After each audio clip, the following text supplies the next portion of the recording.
Bonjour à tous les amis, je suis actuellement dans le bois de Falampin et j'en profite pour faire une petite vidéo sur la perversion narcissique. C'est un terme qui est très galvaudé dans notre société et on accuse souvent à tort et à travers des jeunes garçons ou des femmes de perversion narcissique parce que ces personnes-là ne répondent pas à nos besoins.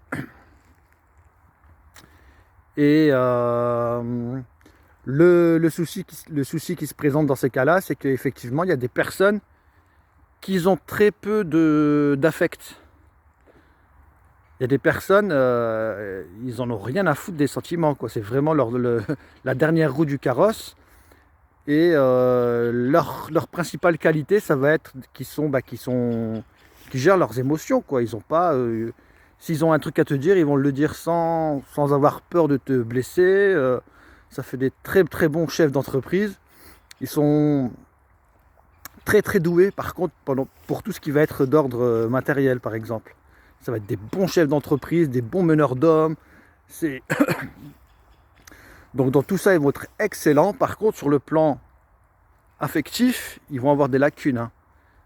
Passer du temps avec leurs enfants, être à l'écoute de son compagnon, de sa compagne, prendre plaisir dans les relations avec les gens, tout ça, ça va pas être leur fort du tout, hein. Donc voilà, donc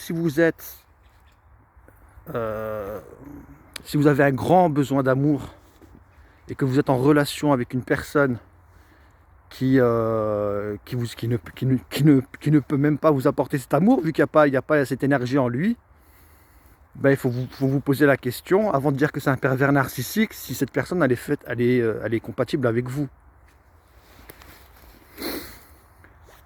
Voilà. Donc, c'est ça le souci, c'est que bien souvent, on est avec des personnes qui ne nous ressemblent pas. Mais ces personnes-là ne sont pas du tout des pervers narcissiques, hein. Donc, on va dire que les personnes qui ont un grand besoin d'amour pourraient on pourrait leur donner des noms aussi, hein, des noms d'oiseaux, hein, des pervers, je sais pas, des pervers affectifs, parce qu'ils sont trop en demande d'amour, par exemple. Mais le truc, non, c'est pas ça, c'est que les personnes sont différentes. Alors, qu'est-ce qu'on fait dans ces conditions-là? Qu'est-ce qu'on fait? Eh bien, il faut déjà bien définir clairement ses besoins et les exprimer à l'autre. Voilà. Et regardez ce qui se passe. Est-ce que cette personne est en mesure de combler vos besoins? Est-ce que cette personne respecte les limites que vous lui posez? Donc si la personne n'est pas capable de répondre à vos besoins et n'est pas capable de vous respecter dans les limites que vous posez, eh ben, il faut la quitter, tout simplement. Parce que sinon, vous allez être très malheureuse ou malheureux. J'invite d'ailleurs toutes les personnes qui sont actuellement dans un état de mal-être, bah, posez-vous la question, quels sont réellement vos besoins, quoi? Est-ce que j'ai besoin d'amour? Est-ce que j'ai besoin de tendresse? Est-ce que mon mari c'est le bon? Est-ce que mon mari me donne cet amour? Est-ce qu'il me donne cette tendresse?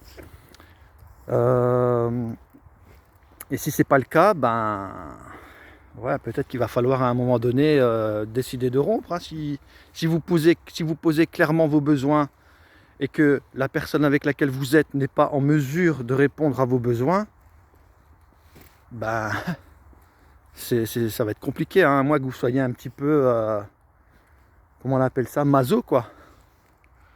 Dites-vous bien qu'il y a 3000, je dis n'importe quoi, il y a 3000, non, il y a 4 milliards d'hommes sur Terre et 4 milliards de femmes sur Terre à peu près. Voilà, vous arriverez facilement à trouver chaussures à vos pieds, quoi. Souvent, on se trouve de bonnes raisons de ne pas quitter notre conjoint ou notre conjointe, hein. Je peux pas parce que si je le quitte, il y a les enfants, comment ça va se passer avec les enfants, je veux pas que mes enfants soient malheureuses, tout ça. Mais ça, franchement, c'est votre mental qui vous dit ça et qui vous empêche d'agir et d'aller vers une vie vraiment meilleure, quoi. Donc, essayez de repérer un petit peu votre mental quand il intervient un peu trop fort dans vos vies et qui vous empêche réellement de sortir de cette zone de confort qui n'est plus vraiment confortable, qui est vraiment une zone de souffrance, quoi. Et le truc, c'est qu'une fois qu'on sort de cette zone de souffrance, de cette zone de confort, et qu'on ose faire le pas vers l'extérieur, et qu'on s'en remet dans les bras du divin, la vie s'ouvre, les synchronicités viennent et se manifestent. Voilà, donc un petit récapitulatif. Comment je me sens avec la personne que je suis? Est-ce que je suis heureuse actuellement? Si je ne suis pas heureuse avec cette personne, est-ce que je lui exprime clairement mes besoins? La question à se poser, c'est est-ce que la personne avec laquelle je suis répond à mes besoins? Est-ce que vous posez vos limites avec cette personne? Est-ce que cette personne respecte vos limites?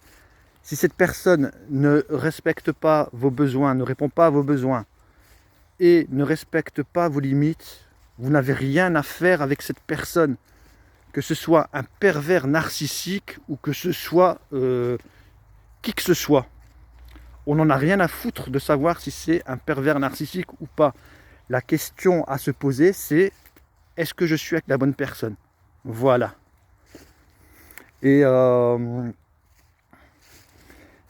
voilà. Donc, je voulais faire une petite parenthèse par rapport au... Parce que souvent, les personnes au potentiel, qu'on appelle haut potentiel, ont souvent affaire à ce qu'ils appellent les pervers narcissiques. Ouais. Et ce qu'il faut faire à ce moment-là, c'est parce que le problème des hauts potentiels, c'est qu'ils ont une intuition extrêmement développée, ils ont une sensibilité très forte et une empathie très forte aussi.